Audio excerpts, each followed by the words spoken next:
மச்சி நிக்கும் எல்லாருக்கும் இந்த மாதிரி நேரத்துல தான் தெளிவா நிதானமா முடிவு எடுக்கணும். சரக்கு இருக்கா இல்ல வாங்கணுமா? Holidays-nale, adu namma GT Holidays da. GT Holidays, South India's #1 travel brand. You know you are special when you're with GT Holidays.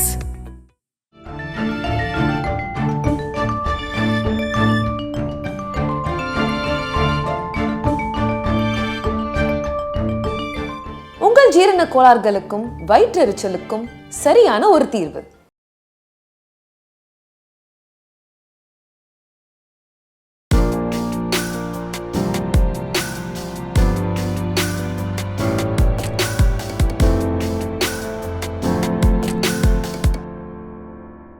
ஒரு நடிகரோ நடிகையோ தொலைக்காட்சி தொடரில் வெற்றி பெறணும்னா எந்த விஷயத்தில் ரொம்ப கவனமாக இருக்கணும்னு நீங்கள் நினைக்கிறீங்க உங்களுடைய அனுபவத்தில்? ஃபஸ்ட்டு ஒர்க்குக்கு நம்ம ரொம்ப சின்சியராக இருக்கணும்.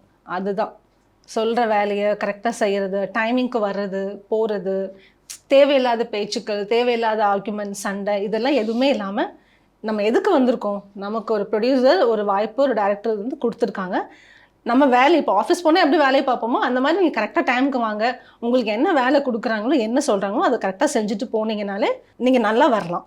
தேவையில்லாமல் நடுவில் இந்த பிரச்சனை அந்த ஏதாவது ஒரு இது பண்ணிடுறாங்க, ஏதோ சில விஷயங்கள் நடக்குது.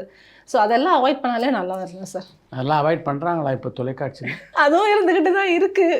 அவங்க என்னென்னா அந்த ப்ராஜெக்ட்டுக்கு அப்புறம் காணாமல் போயிடுவாங்க. அது அவ்வளோதான். நம்ம நீடிச்சு இருக்கணும் இந்த ஃபீல்டில் அப்படின்னு நினச்சா அது கரெக்டாக இருந்தால் தான் இருக்க முடியும்.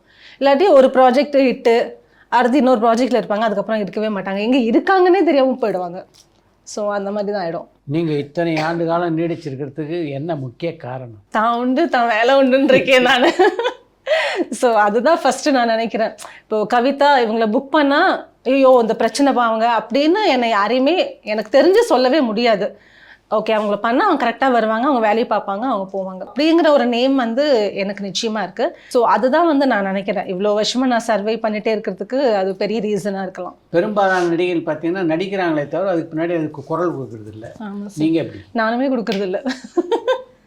நான் வந்து அதை சக்தி பண்ணும்போது லைவ் பண்ணேன். அதுக்கப்புறம் ஒரு ப்ராஜெக்டோ 2 ப்ராஜெக்டோ தான் என்னால் பண்ண முடிஞ்சது. அதுக்கப்புறம் ஒரு மாதிரி ஃபாஸ்ட்டாக ஆகிடுச்சு. ஒரு நாளைக்கு 12 சீன் எடுத்தே ஆகணும், அது இன்றைக்கே போய் டப்பிங் பண்ணுங்கள் இல்லை காலையில் போய் டப்பிங் பண்ணிட்டு வாங்க டெலிகாஸ்ட் உடனே போகணும் போது அதை ஹேண்டில் பண்ணுறதுக்கு என்னால் முடியல. ஆக்சுவலி நம்ம ஷூட்டிங் முடிஞ்சு 9-9:30 முடியும் போதே நம்ம ஆல்ரெடி எக்ஸ்ட்ரா டயர்ட் ஆகிடுவோம். ஃபுல் டே ஒர்க் பண்ணி 8 சீன் 10 சீன் ட்ரெஸ் சேஞ்சு, அதுவும் லேடிஸ்னால் ரொம்ப கஷ்டம். ட்ரெஸ் சேஞ்ச் பண்ணணும்னா டாப் டு பாட்டம் எல்லா ஜுவல்லரிலேருந்து எல்லாமே மாற்றிட்டு வந்து நிற்கணும். ஸோ இதையும் முடிச்சுட்டு அதுக்கப்புறம் 9:30 மணிக்கு அப்புறம் டப்பிங்கும் போயிட்டு அப்புறம் போய் நாங்கள் ஃப்ரெஷ்அப் ஆகி தூங்கி அப்புறம் வீட்டை பசங்களை ஸ்கூலுக்கு அனுப்பணும், எல்லா வேலைக்கும் நடுவில் என்னால் அது பண்ண முடியல. அதனால தான் எனக்கு ஒரு 2 டப்பிங் ஆர்டிஸ்ட் இருக்காங்க ரெகுலராக. நான் எந்த ப்ராஜெக்ட் பண்ணாலும் அவங்க பேரை முதல்ல சொல்லுவேன், என் வாய்ஸ் மாதிரியே இருக்கும். ஸோ அவங்களுக்கு வந்து நான் என் அவங்க நம்பரை கொடுத்துருவேன், இவங்க தான் என் டப்பிங் ஆர்டிஸ்ட்டு, அவங்கள இது பண்ணுங்க அப்படின்னு சொல்லிட்டு. படப்பிடிப்பு தளத்தில் டயலாக் எல்லாம் மனசில் வாங்கிட்டு பேசுவீங்களா இல்லை ப்ராம்ப்டிங் தானா? ப்ராம்ப்டிங் தான் சார். ஏன்னா நான் சொன்ன மாதிரி தான் நிறைய சீன்ஸ் இருக்குது முடிச்சாகணும் அப்படின்னும் போது அவ்வளோ சீக்கிரம் டபக்குன்னு மண்ணையில் ஏற மாட்டேங்குது டயலாக்கு. திடீர்னு பெருசாக டயலாக் இருந்துச்சுன்னா அது சில பேர் வந்து அப்படியே மாறாமல் கொஞ்சம் எதிர்பார்க்கும் போது நம்மளால் அது பண்ண முடிய மாட்டேங்குது அந்த டைமில். ஸோ அது பண்ணுங்க அப்படின்னு இது பண்ணும்போது நம்ம ஒரு மாதிரி கான்ஷியஸ் ஆகி இன்னும் சொதப்புற மாதிரி இருக்குது. ஸோ அழகாக ப்ராம்ப்டிங்கில் வந்து நம்ம சூப்பராக நான்லாம் பழகிட்டேன். அது அப்படியே ப்ராம்ப்டிங் பண்ணாங்கன்னா அதை கேட்டு அது என்ன டோனில் சொல்லணுமோ அது எல்லாமே நம்ம அழகாக பண்ணிடுறதுனால எனக்கு அது ப்ராம்ப்டிங் பயங்கர ஈஸியாக இருக்குது.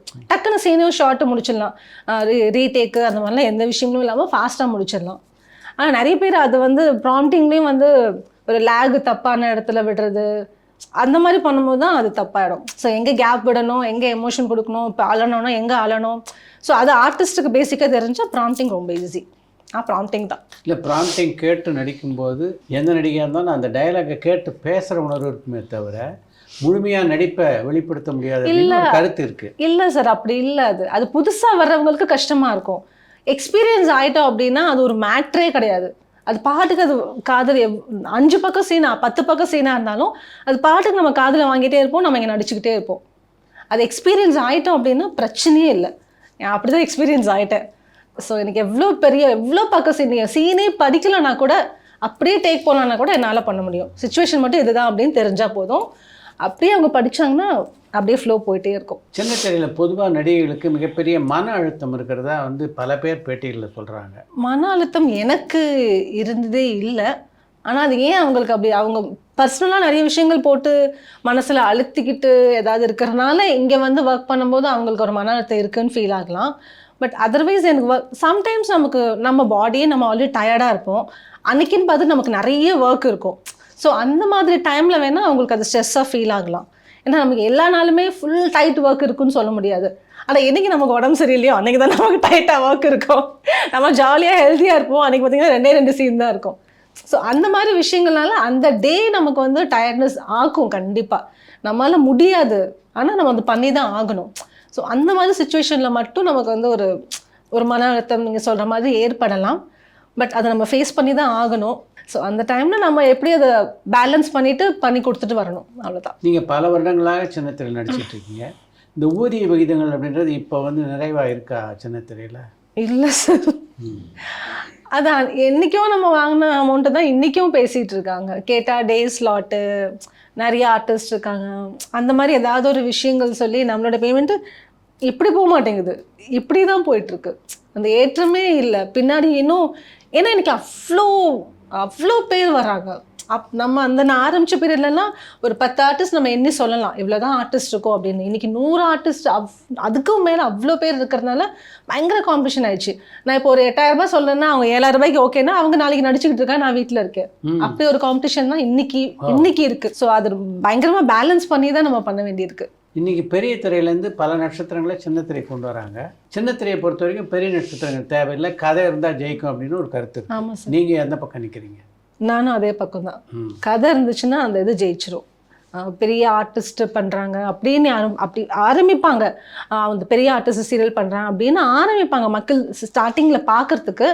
ஆனால் அது படம் வந்து 2.5 மணி நேரம் முடிஞ்சிடும். இது 2.5 வருஷம் 3 வருஷம் 5 வருஷம்லாம் பண்ணியிருக்கோம் நம்ம. ஸோ தொடர்ந்து போனோன்னா ஏதோ ஒரு பாயிண்ட் ஆஃப் வியூ மக்கள் வந்து அந்த கதைக்கு உட்காரணும், அப்போ தான் வந்து அது ஜெயிக்கும். பெரிய ஆர்டிஸ்ட்னால இல்லை. எவ்வளோ சீரியல் நம்ம பார்த்துருக்கோம். நம்மள மாதிரி ஆர்டிஸ்ட் கூட புதுசாக இந்த ஊர்லேருந்து வர்ற அந்த மாதிரி ஆர்டிஸ்ட் வச்சு எவ்வளோ கதைகள் நம்ம வந்து சேனலில் ஜெயிச்சிருக்கு. ஸோ கதை தான். சின்ன திரையில் போட்டி பெருசாக இருக்குன்னு நினைக்கிறீங்களா? அதுதான் புதுசாக நிறைய பேர் வந்துக்கிட்டே இருக்கிறது தான் போட்டியாக எனக்கு ஃபீல் ஆகுது. இப்போ இந்த கேரக்டருக்கு இவங்க தான் அப்படின்னு சொல்ல முடியல, இவங்க ஒரு 2 பேர் தான் இருக்காங்க அப்படி இல்லை, இன்றைக்கி 100 பேர் இருக்காங்க. அதில் அன்றைக்கி டே யாருக்கு நல்லா இருக்கோ யாருக்கு லக்கு இருக்கோ அவங்க தான் வந்து செலக்ட் ஆகிறாங்க. ஸோ நிறைய போட்டி இருக்குது இப்போது. இல்லை, இன்றைக்கி உள்ள சூழ்நிலையில் இந்த சின்ன திரையில் நடிக்கிறது தன்னுடைய வாழ்க்கையாக எடுத்துக்கிட்டு வாழ்க்கை நடத்த முடியுமா? ரொம்ப கஷ்டம். ஏதாவது எக்ஸ்ட்ரா ஒரு பிஸ்னஸ் பண்ணால் தான் இன்றைக்கி முடியுங்கிற மாதிரி தான் இருக்குது. இதை மட்டுமே நம்பிட்டு இருந்தோன்னா ஒரு சீரியல் போயிட்டுருக்கிற வரைக்கும் ஒரு மாதத்துக்கு ஒரு 6 நாளோ 7 நாளோ மேக்ஸிமம் இப்போ அவ்வளோதான் வருது ஒரு சீரியல் நம்ம நடிச்சிட்ருக்கோம் அப்படின்னா, அவ்வளோதான். அந்த சீரியல் முடிஞ்சு போச்சுன்னா நம்ம அடுத்து கமிட் ஆகிற வரைக்கும் நம்ம லைஃப் ஸ்டைல் போயிட்டே இருக்கணும்னா ஏதாவது ஒரு பிஸ்னஸ் நம்ம எக்ஸ்ட்ரா வச்சுக்கிட்டு தான் ஆகணும். ஆனால் நான் எதுவும் வச்சுக்கல, இதை தான் நம்பிட்டு உட்காந்துருக்கேன்.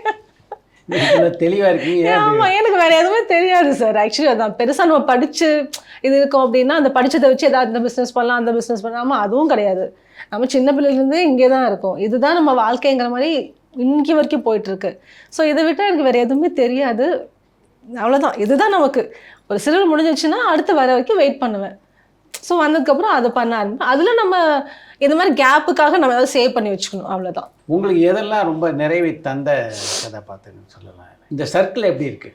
சர்க்கிள் நல்லா இருக்குது. நம்ம வயசு ஏற நம்ம ஆனால் கொஞ்சம் சீக்கிரமாக அம்மா கேரக்டர்ஸ் பண்ண ஆரம்பிச்சுட்டேன். எல்லாம் அம்மா, அதுவும் ஆமாம், அப்படி தான் எல்லாம் சொல்லுவாங்க. எங் மதர் வேணும். ஆமாம், நான் எங்கள் மதர் தான். ஸோ அப்படியே ஆயிடுச்சு. மேபி என்ன ஹீரோயினாக பண்ணும்போதெல்லாம் வந்து அவ்வளோ விவரமாக இல்லை. நான் ஒரு தெளிவான மைண்ட் செட்டில் ஒரு கிளாரிட்டி எதுவுமே எனக்கு கிடையாது. ஏதோ அம்மா ஷூட்டிங் கூப்பிட்டு போனாங்க, நம்ம அந்த ஸ்கூலில் கொண்டு போய் பிள்ளைய விடுற மாதிரி அம்மா ஷூட்டிங் கூப்பிட்டு போவாங்க, அவங்க சொல்கிறாங்க நம்ம அதை நடிக்கிறோம், வீட்டுக்கு போயிடும், அப்படி தான் இருந்துச்சு.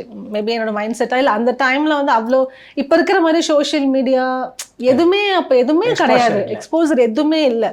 அது ஒரு ஃபீல் பண்ணுவேன். இப்போ இந்த டைமில் நான் ஹீரோயினாக பண்ணுற வயசில் இருந்திருக்கலாமோ, எவ்வளோ எக்ஸ்போசர் இருக்குது, எவ்வளோ விஷயங்கள் இருக்குது. இப்போது அவார்ட்ஸ் கூட சார் இப்போ இருக்கிற மாதிரி அப்போ எதுவுமே கிடையாது. இப்போ Sun awards, Vijay awards, Zee awards, எவ்வளோ விஷயங்கள் இருக்குது.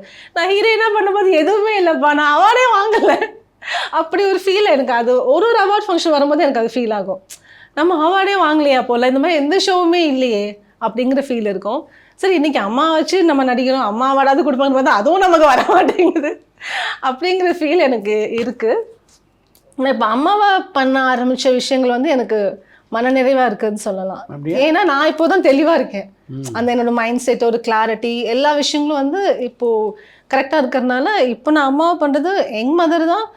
சில பேர் என்னை விட பெரியவங்களாகவே இருக்காங்க, நான் அவங்களுக்கு அம்மாவாக தான் நினச்சிட்ருப்பேன். பட் ஓகே, எனக்கு தேவை வேலை. அம்மாவாக இருந்தானா, பாட்டியாக இருந்தானா, சித்தியாக இருந்தானா, எதாக இருந்தா என்ன, எனக்கு வந்து ஒர்க் பண்ணணும். எனக்கு இதை விட்டால் வேறு எதுவுமே தெரியாது. ஸோ இதுதான் என்னோட ஒர்க். அந்த கேரக்டருக்கு இம்பார்ட்டன்ஸாக இருக்குது அப்படின்னா அம்மானாலும் ஓகே, மாமியார்னாலும் ஓகே, எதுனாலும் எனக்கு ஓகே, அந்த மைண்ட் செட்டுக்கு இப்போ வந்தாச்சு. ஸோ அதனால் இப்போ தெளிவாக இருக்கிறதுனால அம்மாவாக நடிக்கிறது எனக்கு ஹாப்பியாக தான் இருக்குது. உங்களை இந்த நடிப்புக்கு கூப்பிட்டு வந்த உங்கள் அம்மா உங்களுடைய நடிப்பை பார்த்து எப்போ முதல்ல பாராட்டினாங்க? இல்லை, அது நிறைய ஒரு சீரியல் நம்ம பண்ணும்போது அந்த ஒரு சீரியலில் ஏதாவது ஒரு நல்ல சீன் வந்திருக்கும். ஸோ ரொம்ப எமோஷனலாவோ இல்லை கோவமாவோ பேசுகிற மாதிரி வரும்போது அப்போது அம்மா நல்லா இருக்குன்னு சொல்லி பாராட்டியிருக்காங்க. ஸோ அது அங்கங்கே ஒன்று இருக்கும். பட் நிறைய வந்து இன்னும் கொஞ்சம் பெட்டராக பண்ணியிருக்கலாம் அப்படிங்கிறதும் இருக்கும். இந்த சின்னத்திரை நடிக்க வர்றதுக்கு எது ரொம்ப முக்கியம்னு நினைக்கிறீங்க? ஒரு நடிகையினுடைய அழகான தோற்றமா இல்லை அவங்களுடைய நடிப்பாற்றலா? இன்னைக்கு வந்து எது முக்கியம்னு தெரில சார். ஏன்னா சோஷியல் மீடியாவில் அவங்களுக்கு நல்ல ஃபாலோவர்ஸ் இருந்தால் அவங்க நடிக்க ஆரம்பிச்சிடலாம்லாம் சொல்கிறாங்க. அவங்களுக்கு நிறைய ஃபாலோவர்ஸ் இருக்குது, மில்லியன் கணக்கில் ஃபாலோவர்ஸ் இருக்குன்னா ஏதாவது ஒரு சீரியல்லாம் அவங்கள வச்சா ஒரு இது என்ன, அது என்ன கான்செப்டும் எனக்கு தெரியாது. ஆனால் அந்த மாதிரி இப்போ நிறைய நடக்குது. அழகாக இருக்கணும், அப்படி இருக்கணும்லாம் இல்லை. நிறைய பேர் நடிக்க வந்து அந்த சீரியலில் நடிக்க ஆரம்பிச்சதுக்கப்புறமே போக போக நடிக்க கற்றுக்கிட்டு அதுக்கப்புறம் நல்லா பண்ண ஆரம்பிச்சிடுறாங்க. ஸோ இன்றைக்கி அழகு அதெல்லாம் ஒன்றும் தேவையில்லை. நிறைய ஃபாலோவர்ஸ் இருந்தால் அவங்க வந்து ஏதாவது ஒரு வகையில் ரீல்ஸ் எல்லாம் இப்போ நிறைய ஆர்டிஸ்ட் ஹீரோயின் அந்த மாதிரி வந்திருக்காங்க. ரீல்ஸ் பண்ணி அவங்க ஃபேமஸ் ஆகி இன்ஸ்டாகிராமில் பிஸியாக இருக்காங்க. அதான் அவங்க அதுக்கப்புறம் ஏதாவது ஒரு சீரியலில் அவங்களுக்கு இன்ட்ரெஸ்ட் இருந்து அவங்க ஏதாவது அப்ரோச் பண்ணியிருக்கலாம், அந்த மாதிரி வந்து அவங்க நடிக்க ஆரம்பிச்சிடுறாங்க. ஸோ இன்றைக்கி அதை தான் தேவைன்னு நான் நினைக்கிறேன். கவிதா, இந்த தோற்றத்தை அப்படியே மெயின்டைன் பண்ணுறதுக்கு என்ன முக்கியமான காரணம்? நல்ல மனசு சார். இல்லை, அதுதான் உண்மையும் கூட. நான் பெருசாக எல்லாத்துக்கும் கோவப்பட்டு கத்துறது அந்த மாதிரிலாம் இல்லை. எனக்கு கோவம் பெருசாக வராது. எதுனாலும் சிரிச்சுட்டே ஹேண்டில் பண்ணுற கேரக்டர் தான். ஸோ அது அண்ட் காட்ஸ் கிஃப்ட்டு அண்ட் என்னோட way of life style, food style, இது எல்லாமும் சேர்ந்தது தான் நான் இப்படி இருக்கேன்னு நினைக்கிறேன்.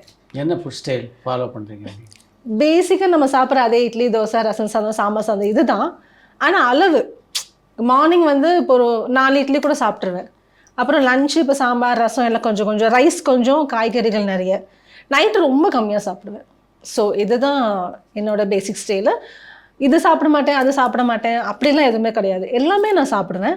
ஆனால் ஒரு நேரம் நான் அதிகமாக சாப்பிட்டுட்டே நான் ஃபீல் பண்ணேன்னா அடுத்த நேரம் எனக்கு சாப்பாடே இறங்காது. ஸோ அதில் அப்படியே பேலன்ஸ் ஆகிடும். உங்களுடைய லைஃப் ஸ்டைல் எப்படி? டே ரொட்டீன் ஷூட்டிங் இருந்தால் நம்ம காலையில் எழுந்திரிச்சு ரெடி ஆகிட்டு ஷூட்டிங் வந்துடுவோம், நைட் வீட்டுக்கு போகிறோம். வீட்டில் இருந்தோம் அப்படின்னா நார்மலாக ஷூட் இருந்ததுன்னா அம்மா பார்த்துப்பாங்க, லைக் சமையல் அந்த விஷயங்கள் எல்லாமே. ஷூட் இல்லைன்னா நான் எல்லாத்தையும் டேக் ஓவர் பண்ணிப்பேன். ஸோ காலையில் எழுந்திரிச்சு டிஃபன் பண்ணுறது, சாப்பிட்றது, அப்புறம் லஞ்ச் என்ன பண்ணலாம் பண்ணுறது, அந்த என்னோட விஷயங்கள். இப்போ தலைக்கு நான் என்னோட டேக்கிங் கேர் இருக்குல்ல, ஸ்கின் கேர் இருக்குது, ஹேர் கேரு, இந்த மாதிரி விஷயங்கள்லாம் நான் பண்ணுறது. ஸோ அந்த மாதிரியே போய்டும். நான் அதே மாதிரி கோயிலுக்கு நிறைய போவேன். எனக்கு சாமி பக்தி ரொம்ப ஜாஸ்தி. ஸோ செவ்வாய்க்கிழமைனா துர்கை அம்மனுக்கு விளக்கு போட போயிடுவேன். வீட்டில் இருந்தேன் அப்படின்னா, வீட்டில் இருக்கேன்னா 3 to 4:30 ராகுகாலமில் பக்கத்தில் ஒரு கோயில் இருக்குது. ஸோ அந்த கோயில் போயிடுவேன். தேர்ஸ்டே வந்து தட்சிணாமூர்த்திக்கு கொண்டக்கடலை மாலையோட போயிடுவேன். ஆமாம். அதுக்கப்புறம் சாட்டர்டேன்னா பெருமாள் அண்ட் ஆஞ்சநேயர் அண்ட் நவகிரகமில் வந்து எள்ளு விளக்கு போடுறது. ஸோ அது சாட்டர்டே போயிடுவேன். நல்ல பிரதோஷம் வந்து அதுக்கு கோயில் போவேன். ஸோ அப்படியே போயிடும். ஷூட் இல்லைன்னா கோயில். வீடு க்ளீனிங் பண்ணுறது, எனக்கு க்ளீனிங் ரொம்ப பிடிக்கும். எப்போ பார்த்தாலும் ஏதாவது ஒன்று க்ளீன் பண்ணிக்கிட்டே இருப்பேன். ஸோ வீட்டில் சும்மா இருக்கேன் அப்படின்னா அதுதான், கோயில், சமையல், க்ளீனிங்கு, அதுலேயே என் டே முடிஞ்சிடும். டே 10 ஐயோ அதுக்குள்ளே முடிஞ்சிருச்சா டே அப்படி இருக்கும். படப்பிடிப்பில் கூட நடிக்கும்போது எந்த நடிகனுடைய திறமையை பார்த்து நீங்கள் வேந்திருக்கீங்க, அடடா இப்படி நடிக்கிறாங்களே அப்படின்னு? இப்போ ரீசெண்டாக நான் இனியா பண்ணும்போது ஆலயா மனசா, அவங்களோட பர்ஃபார்மன்ஸ் எனக்கு ரொம்ப அவங்க பார்த்தா இது குட்டியா பப்ளியா அப்படி ஜாலியா அப்படியே விளையாடிக்கிட்டு இருக்க மாதிரி இருக்கு. பிஸியஸ்ட் ஹீரோயின்ல. ஆமாம். அப்படியே ஜாலியாக இருக்க மாதிரி இருக்கு. ஆனால் அங்கே நின்று அவங்க பர்ஃபார்ம் பண்ண ஆரம்பிச்சாங்கன்னா நான் அப்படியே பார்க்குறேன், எவ்வளோ சூப்பராக பண்ணுறாங்கல்ல அவங்க. அந்த வே ஆஃப் அந்த கேரக்டர் எப்படி பண்ணணுமோ அவ்வளோ சூப்பராக பண்ணுறாங்க. அதனால தான் அந்த பொண்ணு ஜெயிச்சிருக்கா அப்படிங்கிற ஃபீல் எனக்கு அவங்களோட நடிக்கும் போது வந்துச்சு. ஸோ ஆலியா மானசா. இந்த சின்ன திரையில் ஜெயிக்கணும்னா உங்கள் டிப்ஸ் என்ன? இந்த மாதிரி நல்லா நடிக்கணும்னு நினைக்கிறேன். நல்லா நடிக்கவும் செய்யணும். அது இல்லாமல் நம்ம கேரி ஃபார்வர்ட் பண்ணவே முடியாது. அதுவும் இருக்கணும். அண்டு கரெக்டாக டைமுக்கு வர்றது போகிறது இந்த மாதிரி விஷயங்கள் அண்டு நம்ம தலையெழுத்தில் எழுதி இருக்கணும். நம்ம ஜெயிக்கணும் அப்படின்றது ஜெயிப்போம். இந்த சின்ன திரை நட்சத்திரங்கள் மாதிரி பெரிய திரையில் உங்களை கவர்ந்த நட்சத்திரங்கள் யார் யார் நடிகைகளை சொல்லலாம்? த்ரிஷா, நயன்தாரா அவங்களெல்லாம் எனக்கு ரொம்ப பிடிக்கும். அவங்க அவ்வளோ ஸ்ட்ராங். த்ரிஷாலாம் பார்க்கும்போது நான்லாம் அவங்க என்ன இன்னும் அப்படியே இருக்காங்க. அப்படி ஃபிசிக்கை மெயின்டைன் பண்ணுறாங்க. கொஞ்சம் ஒரு இன்ச் கூட அப்படி இப்படி எனக்காவது கொஞ்சம் கூட இறங்கும். அவங்க அப்படியே இருக்காங்க. எப்படி ஃபர்ஸ்ட் படத்தில் பார்த்தோமோ அந்த பாடி ஸ்ட்ரக்சர் அப்படியே இருக்காங்க. ஸோ அதில் த்ரிஷா எனக்கு ரொம்ப பிடிக்கும். அண்ட் நயன்தாரா மேம் வந்து ஸ்ட்ராங் லேடி. எவ்வளோ ஸ்ட்ரகிள்ஸ் அவங்க நம்ம அப்படியே பார்த்துருக்கோம். எவ்வளோ ஸ்ட்ரகிள்ஸ் அதையெல்லாம் தாண்டி வந்து இன்னைக்கு வந்து ஒரு லேடி சூப்பர் ஸ்டாராக நிற்கிறாங்கன்னா ஸோ அந்த ஒரு விஷயத்துக்காக எனக்கு அவங்க ரொம்ப பிடிக்கும். நடிகர்களில் சூர்யா என்னோட எப்பவுமே யாரை பிடிக்கும்னு கேட்டால் சூர்யா தான் பிடிக்கும். ஏன் எதுக்கு அதெல்லாம் தெரியாது. எனக்கு சூர்யானா ரொம்ப பிடிக்கும். So Suriya and Vijay sir அவர் கூட நடிச்சிருக்கேன். அண்ட் என்னோட டாட்டருக்கு வந்து ரொம்ப பிடிக்கும். விஜய் ஃபேன் அவங்க. ஸோ அதனால எனக்கு விஜய். உங்களுக்கு பிடிச்ச ஹீரோவான சூர்யாவோட நடித்ததில் உங்களுக்கு ரொம்ப பிடிச்ச படம்? வாரணம் ஆயிரம். அது ரொம்ப பிடிக்கும். ஸோ அந்த படத்துக்கு அப்புறம் தானே தெரியல பிடிக்கும் சூர்யா. ஆனால் அந்த படத்துக்கு அப்புறம் ரொம்ப பிடிக்குங்கிற மாதிரி ஆயிடுச்சு. அவரோட expression, way of body language அது எல்லாமே எனக்கு ரொம்ப பிடிச்சி போச்சு. ஸோ சூர்யா ரொம்ப பிடிக்கும். எல்லா படத்தையும் பார்த்துட்டேன்னு கூட சொல்ல முடியாது. அதை என்னோட வீட்டில் கேட்பாங்க, சூர்யா பிடிக்குங்கிற அவர் படம் ரிலீஸ் ஆனால் பார்க்க மாட்டியா? அப்படிலாம் பார்க்கணுன்னு அவசியம் இல்லை. அவரே எனக்கு பிடிக்கும் அவ்வளோதான். ஸோ அதனால் இப்போ விஜய் பிடிக்கும்னா ஃபஸ்ட் டே ஃபஸ்ட் ஷோ போய் பார்ப்பாங்க. அந்த மாதிரினா அது மேபி அவங்களோட ஏஜுக்கு அது இருக்கலாமா என்னன்னு தெரியல. எனக்கு அப்படி இல்லை. அவரை எனக்கு பிடிக்கும். அண்ட் அவங்க கப்பிள் சூர்யா ஜோதிகா அந்த கப்பிள் அவங்க எப்படி இருக்காங்க, லைஃப் ஸ்டைலு நல்லா அந்த மாதிரி விஷயங்கள்லாம் ஓவராலாக பார்க்கும்போது எனக்கு ஜோதிகாவும் ரொம்ப பிடிக்கும். ஸோ இவங்க ஜோடி ஆனதுக்கப்புறமா ரெண்டுமே ரொம்ப பிடிக்குங்கிற மாதிரி ஆயிடுச்சு. பொதுவாக எல்லா திரைப்படங்களையும் பார்த்துருவீங்களா? அப்படி தேட்டர் போய் பார்க்கறது இல்லை. இன்னைக்கு ஓடிடி வந்ததுனால இப்போ டைம் இருக்குன்னு பார்த்து அந்த படத்தை பார்த்துருவேன். சமீபத்தில் நீங்கள் பார்த்தாலும் உங்களுக்கு ரொம்ப பிடிச்ச படம்? அமரன். ஓடிடியில் தான் பார்த்தேன், தேட்டர் போல். மனசு அப்படியே பாரமான ஒரு ஃபீலு. நான் முகம் தான் திட்டிகிட்டு இருந்தேன். அவர் தான் வேணாம் திருப்பி வந்துடுன்னு சொன்னார்ல, நீ ஏன் மறுபடியும் போனேன்? அந்த படத்தை பார்த்து நான் ரொம்ப நேரம் வீட்டில் அதான் புலம்பிட்டு இருந்தேன். மேபி அவனுக்கு திரும்பி வந்திருந்தாருன்னா அவர் நல்லா இருந்திருப்பார்ல. ஸோ அதனால எனக்கு அது சொல்லும் போது எனக்கே ஃபீல் ஆகுது உடனே. ஸோ அது ரொம்ப நல்லா இருந்தது, சூப்பராக இருந்தது. அந்த ஒய்ஃப் கேரக்டர் அந்த ரியல் அவங்க எவ்வளோ ஃபீல் பண்ணியிருப்பாங்க. அவங்க லைஃபே இல்லாமல் ஹஸ்பண்ட் இல்லாமல் இப்போ பாப்பாவோட அந்த ரொம்ப மனசு கஷ்டமாச்சு அது பார்த்தப்போ. அது ரொம்ப பிடிச்சது. தொடர்ந்து உங்கள் கேரியர் எப்படி அமைச்சிக்கணும்னு விரும்புகிறீங்க? நல்ல கேரக்டர்ஸ் இன்னும் பண்ணிக்கிட்டே இருக்கணும். ஏன்னா நான் சொன்ன மாதிரி எனக்கு வேறு அதர் ஆப்ஷன் வேறு இது பண்ண எதுவுமே இல்லை. நடிப்பு மட்டும்தான் எனக்கு பிடிச்ச ஒரு விஷயம். ஸோ நிறைய நல்ல கேரக்டர்ஸ் பண்ணணும். அந்த கேரக்டர் வந்து இப்போ நம்ம பண்ணுற கேரக்டர்ஸ் மக்கள்கிட்ட ரீச் ஆகுது. பட் ஒரு சில கேரக்டர்ஸ் வந்து இன்னும் நல்லா ரீச் ஆகுன்னு சொல்லுவாங்கல்ல, அந்த அளவுக்கு ரீச் ஆகிற மாதிரி கேரக்டர்ஸ் பண்ணணும்னு ஆசை இருக்குது. ஸோ அது நெகட்டிவோ பாசிட்டிவோ மாமியாரோ அம்மாவோ அது மேட்ரு இல்லை. அந்த கேரக்டர் வந்து ஈச் அண்ட் எல்லாருக்கும் போய் ரீச் ஆகிற மாதிரி சில கேரக்டர்ஸ் இப்போது நம்ம பார்க்குறோம். ஸோ அந்த மாதிரி ரீச் ஆகிற அளவுக்கு உள்ள கேரக்டர்ஸ் எனக்கு நடிக்கணும்னு ஆசை இருக்குது. ரொம்ப நன்றி. Thank you sir. நம்ம ரசிகர்களோட பகிர்ந்து கொண்டோம். Thank you so much. ரொம்ப நாளைக்கு அப்புறம் உங்ககிட்ட இவ்வளோ விஷயங்கள் பேசுறது எனக்கும் ஹாப்பி. பரபரப்பான சினிமா செய்திகள், நட்சத்திரங்களின் பேட்டிகள், சினிமா வரலாறு ஆகியவற்றை பார்க்கவும் படிக்கவும் உங்களுக்கான இணையதளம் tourantalkies.co.